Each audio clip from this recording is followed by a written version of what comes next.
സിംഹവും കടുവയും നേരിൽ കണ്ടാൽ അതൊരു യുദ്ധമായിരിക്കുമെന്ന് നമുക്കറിയാം. എന്നാൽ ഇവ രണ്ടും ഇണചേർന്നാൽ എങ്ങനെയുള്ള കുട്ടികളായിരിക്കും ഉണ്ടാവുക എന്ന് നിങ്ങൾക്കറിയാമോ? അത്തരത്തിൽ മറ്റ് വർഗ്ഗങ്ങളുമായി ഇണചേർന്നുണ്ടാകുന്ന ഭൂമിയിലെ വിചിത്രമായ ചില ഹൈബ്രിഡ് ജീവികളെയാണ് ഈ വീഡിയോയിലൂടെ നമ്മൾ കാണാൻ പോകുന്നത്. നമ്മളിൽ പലരും കേട്ടിട്ടുള്ള ഒരു ഹൈബ്രിഡ് ആയിരിക്കും ലൈഗർ. പക്ഷേ ഇവയെ സാവന്നകളിൽ നമുക്ക് കാണാൻ സാധിക്കില്ല. മനുഷ്യനിർമ്മിതമായ ഈ മൃഗം മൃഗശാലകളിലും സംരക്ഷണ കേന്ദ്രങ്ങളിലും മാത്രമേ നിലവിലുള്ളൂ. പേര് സൂചിപ്പിക്കുന്നത് പോലെ തന്നെ ഇവ ആൺസിംഹവും പെൺകടുവയും തമ്മിൽ ഇണചേർന്നുണ്ടാകുന്നവയാണ്. പക്ഷേ ഇവ തങ്ങളുടെ മാതാപിതാക്കളെക്കാൾ വലിപ്പമുള്ളവരായാണ് വളരുക എന്നതാണ് മറ്റൊരു കാര്യം.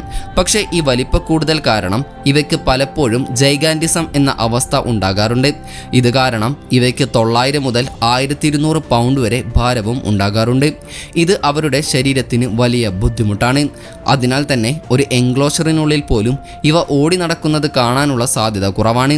കൂടാതെ ഇവയുടെ അമിത വലിപ്പം അവയവങ്ങളുടെ തകരാറുകൾക്കും സന്ധിരോഗങ്ങൾക്കും ആയുസ് കുറയുന്നതിനും വരെ കാരണമാകുന്നുമുണ്ട്. സാധാരണ സിംഹങ്ങളെക്കാളും കടുവകളെക്കാളുമൊക്കെ താരതമ്യേന കുറഞ്ഞ പ്രായത്തിൽ തന്നെ മിക്ക ലൈഗറുകളും ചത്തുപോവുകയും ചെയ്യും. ജാഗ്ലിയോൺ. ഭക്ഷണ ശൃംഖലയിലെ പ്രധാന ഇരപിടിയന്മാരായ സിംഹങ്ങളും ജാഗുറുകളും തമ്മിൽ മെയ്റ്റ് ചെയ്തുണ്ടാകുന്നവയാണ് ജാഗ്ലിയോണുകൾ. ഇത് കൂട്ടിലിട്ട് വളർത്തുന്ന മൃഗങ്ങളിൽ നടത്തിയ സെലക്റ്റീവ് ബ്രീഡിങ്ങിൻ്റെ ഫലമായി ഉണ്ടായതാണ്. സത്യത്തിൽ ജാഗ്ലിയോൺ വളരെ റയറാണ്. അവ പലപ്പോഴും ഒരു ആനിമൽ സാങ്ച്വറിയിലായിരിക്കും ജനിക്കുക. ഏറ്റവും ഫേമസ് ആയ ജാഗ്ലിയോണുകൾ കാനഡയിലെ ഓൻറ്റാറിയോയിലുള്ള ബിയർ ക്രീക്ക് സാങ്ച്വറിയിലാണ് ജീവിച്ചിരുന്നത്. അവിടെ 2006 ഒരു കറുത്ത ജാഗ്വറും പെൺസിംഹവും തമ്മിൽ അപ്രതീക്ഷിതമായി ഇണചേർന്നപ്പോൾ ജഹ്സാറ, സുനാമി എന്നീ പേരുകളുള്ള 2 ജാഗ്ലിയോണുകൾ ജനിച്ചിരുന്നു. പക്ഷേ ഇവയ്ക്ക് വംശവർദ്ധനവ് നടത്താൻ കഴിയില്ല എന്നതാണ് മറ്റൊരു കാര്യം. സോങ്കി. സീബ്രയെയും കഴുതയും തമ്മിൽ ഇണചേർത്താൽ ലഭിക്കുന്ന വിചിത്രമായ മൃഗമാണ് സോങ്കി. ഇവ രണ്ടും കുതിരവർഗത്തിൽപ്പെട്ടവയായതിനാൽ തന്നെ ഇവയ്ക്ക് പ്രജനനം നടത്താൻ സാധിക്കും. പക്ഷേ കാട്ടിൽ ഒരു സീബ്രയും കഴുതയും തമ്മിൽ ഇണചേരാനുള്ള സാധ്യത വളരെ കുറവാണ്. അതിനാൽ തന്നെ നിലവിലുള്ള ഏതൊരു സോങ്കിയും മനുഷ്യരുടെ ഇടപെടൽ മൂലമോ സെലക്റ്റീവ് ബ്രീഡിംഗ് വഴിയോ ഉണ്ടായതാണ്.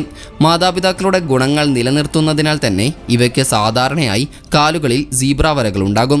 എന്നാൽ അവയുടെ ശബ്ദം കഴുതയുടേതുപോലെ തന്നെയായിരിക്കും. എന്നാൽ സോങ്കികളുടെ ഏക പ്രശ്നം ഇവ മിക്കവാറും വന്ധ്യരായിരിക്കും എന്നുള്ളതാണ്. ഹിന്നി. നമ്മൾ മുൻപ് സോങ്കിയെ കണ്ടത് ഓർമ്മയില്ലേ? അതുപോലെ ഒരു പെൺകഴുതയും ആൺകുതിരയും തമ്മിൽ ഇണചേർന്നുണ്ടാകുന്നതാണ് ഹിന്നി.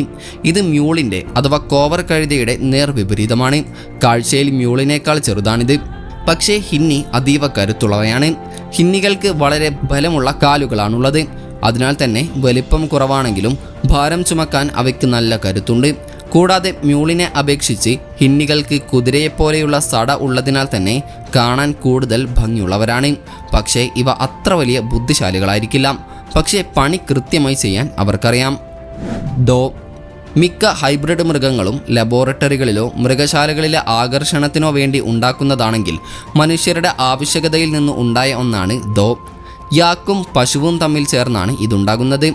ഏറ്റവും ഉപയോഗപ്രദമായ ഹൈബ്രിഡുകളിൽ ഒന്നാണിത്. മംഗോളിയയിലെയും ടിബറ്റിലെയും മലനിരകളിലെ കർഷകർക്കിടയിൽ ദോ വളരെ പ്രശസ്തമാണ്. അവ നല്ലപോലെ ഭാരം ചുമക്കുന്ന മൃഗങ്ങൾ മാത്രമല്ല, അവയുടെ മാംസം അവിടുത്തെ ഒരു പ്രധാന വിഭവവുമാണ്. എന്നാൽ ദോയുടെ ഏറ്റവും വലിയ പ്രത്യേകത അതിൻ്റെ വലിപ്പമാണ്. കാരണം സാധാരണ പശുവിനോ യാക്കിനോ അത്രയും വലിപ്പം സ്വാഭാവികമായി ഉണ്ടാകില്ല. മറ്റൊരു രസകരമായ വസ്തുത, പെൺതോകൾക്കെല്ലാം പ്രജനനശേഷിയുണ്ട്. പക്ഷേ ആൺതോകൾ മിക്കവാറും വന്ധ്യരായിരിക്കും. Spider God's. നമ്മൾ സ്പൈഡർമാനെ കുറിച്ച് കേട്ടിട്ടുണ്ടാകും. എന്നാൽ സ്പൈഡർ ഗോഡ്സിനെ കുറിച്ച് കേട്ടിട്ടുണ്ടോ? ഇവ ജനറ്റിക് എഞ്ചിനീയറിംഗിലൂടെ നിർമ്മിച്ച യഥാർത്ഥ മൃഗങ്ങളാണ്. ഇവ സത്യത്തിൽ ചിലന്തി നൂലിലെ പ്രോട്ടീൻ അടങ്ങിയ പാൽ ഉൽപ്പാദിപ്പിക്കുകയാണ് ചെയ്യുന്നത്. ഗോൾഡൻ ഓർബ് സ്പൈഡറിൻ്റെ ജീനുകൾ ഈ ആടുകളിൽ ആഡ് ചെയ്യുന്നതിനാൽ ഇവയുടെ പാലിൽ നിന്ന് സിൽക്ക് വേർതിരിച്ചെടുക്കാം. ഇത് സർജറിക്കുള്ള നൂലുകൾ, ഫിഷിംഗ് ലൈനുകൾ, ബോഡി ആർമർ എന്നിവ നിർമ്മിക്കാൻ ഉപയോഗിക്കുന്നു. ജീപ്പ്. കേൾക്കുമ്പോൾ ജീപ്പ് വണ്ടിയുമായി ഇതിനെ തെറ്റിദ്ധരിക്കരുത്.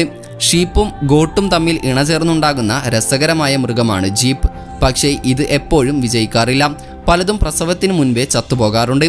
അതിനാൽ തന്നെ ഇതൊരു അപൂർവ കാഴ്ചയാണ്. ഇതിനെക്കുറിച്ച് ആദ്യമായി കൃത്യമായ റിപ്പോർട്ട് വരുന്നത് 2000 ബോട്സ്വാനയിലാണ്. അവിടെ ജനിച്ച കുട്ടി ജീപ്പിന് ആടിനെപ്പോലെയുള്ള രോമവും കോലാടിനെപ്പോലുള്ള ശരീരവും കാലുകളും ഉണ്ടായിരുന്നു.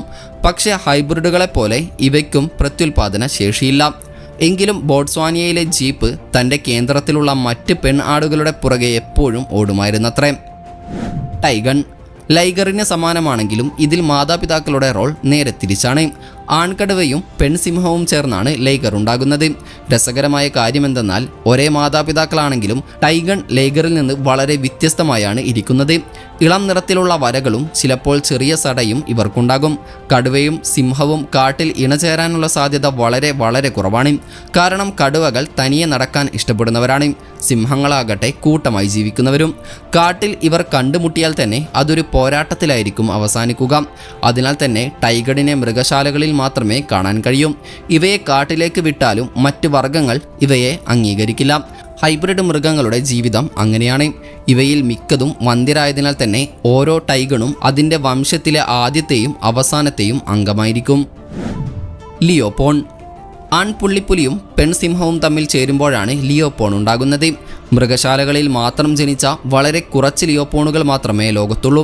പുരാണങ്ങളിലെ ജീവിയെപ്പോലെ തോന്നിക്കുന്ന ഇവയ്ക്ക് സിംഹത്തിൻ്റെ തലയും ചിലപ്പോൾ സടയും പുള്ളിപ്പുലിയുടെ ശരീരവും ഉണ്ടാകും.